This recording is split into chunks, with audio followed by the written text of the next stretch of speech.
Good morning, my dear friends. Happy Friday to you all. I am Bill Cancel, the host of the BoricuaBC2 show. It's time for the morning update and followed by a little bit of a fact check Friday where we debunk some of the myths that the Republicans have said during the week. I'm hoping everybody's had a long week. It's definitely been a long week, especially since yesterday with the election of the new pope. That's going to be very interesting to see how that whole pans out. I'm really amazed it's not even 24 hours. And I'm already amazed the amount of resentment that MAGA has spewed over this new pope. It's truly almost as if that hate is the game. Um, they seem not to be able to get past hate. And I just don't understand that. I really don't. And I think they're going to pay a hefty price for that in the future. So as far as top stories of the day, US and UK finalized major trade agreement. Also, India proposed significant tariff reductions.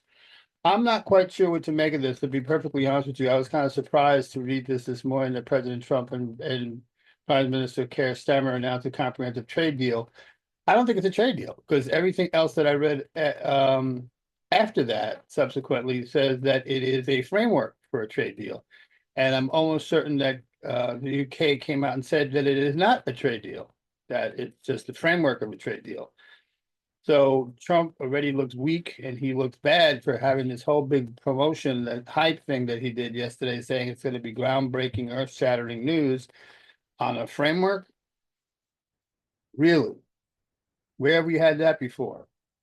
Like his healthcare plan that's coming out in 2 weeks, right? His infrastructure plan that's coming out any week. It's so hype. So I'm not really buying this, that this has actually happened. I think this is just some confusion going on. And the same thing with India. In a bid to finalize a trade agreement, read that carefully. In a bid to finalize a trade agreement, finalize meaning it's not done yet. India has offered to reduce its tariff gap by 2/3. Still underway. What I'm still not sensing from any of this, and I think everybody needs to keep their eyes on the prize here, is that Trump repeatedly said, we need to make this nation strong again. We need to bring our economy up again. We need to be prosperous. We need to have more jobs. We need to have more manufacturing. Out of these two frameworks or plans being worked on, I'm not seeing any of that happening. Definitely not in the short term. So I'm not quite sure where he's going with this whole plan. It really just doesn't make sense to me. And I'm really more concerned that the damage is going to be done in the next 2 weeks when the shelves start to run dry, which is going to happen because the cargo ships has already stopped, right?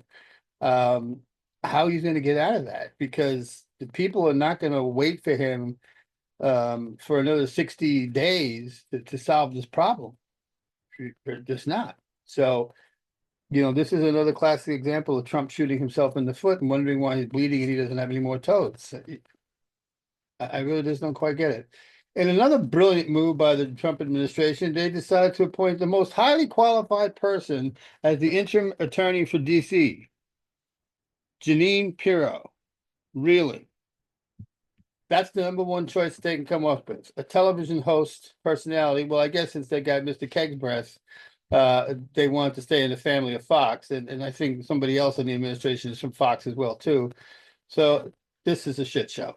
This is just a total shit show. You're going to have another lady here, totally blatantly disregarding the law, not following the law, and just following whatever Trump wants to do. I think she's going to be laughed out of that position in a short period of time. I'm not losing sleep over it. The administration enforces removal of transgender troops from the military, has begun quickly enforcing a policy to remove up to 1,000 transgender troops from the military. 1,000. How big is the U.S. military? Do the math, folks. 1,000 have to go, so the rest of the million or however many hundreds of thousands we have in the U.S. military, is it really that much of an impact? Uh, So many other things we should be doing that we're not doing. Another interesting controversial move, Trump fires the Librarian of Congress, Carla Hayden. She's the first woman and Black person to ever hold the role. And the firing has drawn significant backlash from Democrats who view it as part of a broader agenda to censor and revise American history. Really? Of course it is. That's exactly what they're trying to do. Okay, so that's for the morning updates. As far as some myths that have been debunked, I have two this morning. Claim that gasoline prices have dropped to $1.98. This has been talked about excessively for the past week. It has been debunked millions of times. And let's just be very clear about the fact. The fact is that he said gas prices are $1.98, $1.97 in some states. All the research, all the sites that have this have shown there is no state in the United States where gas is below $2 a gallon.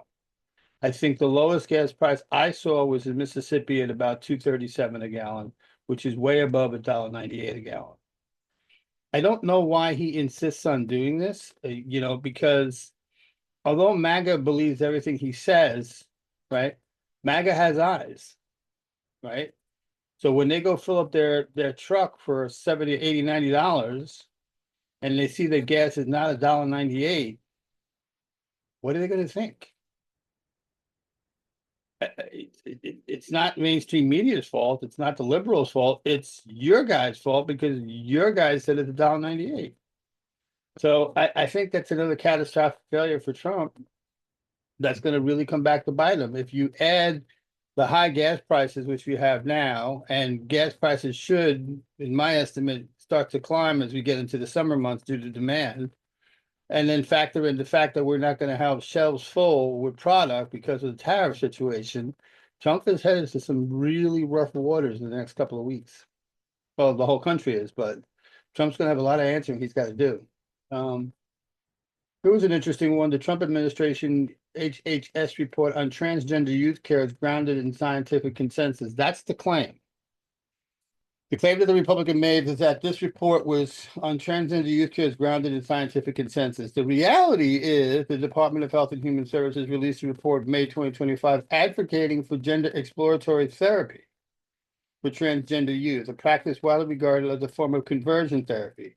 Major medical organizations, including the American Academy of Pediatrics and the American Psychological Association, have criticized the report for misinterpreting scientific evidence and lacking transparency, as the authors' identities were not disclosed. Interesting. These critiques highlight that the report does not reflect the prevailing medical consensus on transgender healthcare. I don't understand what the absolute fascination is with this administration and the trans community. I don't. The trans community is a blessed community, and it's such a small part of the entire population of the United States. I don't understand it.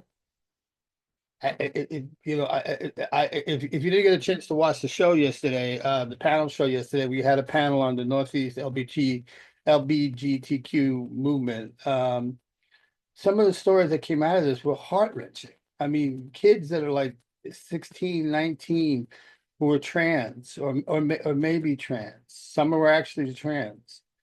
And they're horrified. They're terrified. How do you do that to a child? It just doesn't make sense to me where this is. And it's all about the hate again, like I said at the top of the show. It's all about the hate. It's all about the power. It's all about the control. It just boggles the mind. So that's the show for this morning, folks. I hope you enjoyed the information I was able to share with you. We have another special guest show tomorrow. I'm looking forward to that. We have a couple of panel discussions coming up next week.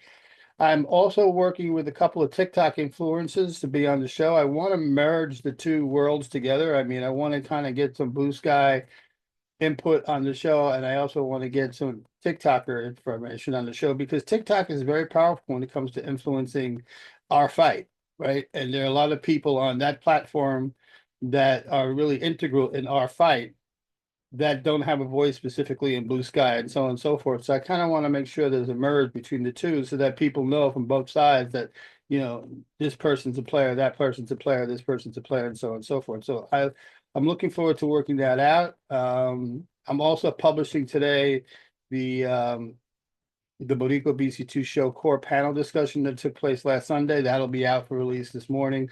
If you get a chance, take a look at that. There'll be some snippets of that show dropped in Blue Sky. There'll be the full version of the show will be on Blue Sky, be on Substack, I'm sorry, and on YouTube. So definitely take a look at that. Everybody have a great weekend. We'll see you tomorrow. Don't forget tomorrow, my favorite day of the week when it comes to shows is the winning show, where we talk about and highlight all the wins that we had during the week. And I suspect that tomorrow we're going to find out we had a lot of wins this week. Take care, everybody. We'll see you tomorrow. Bye-bye.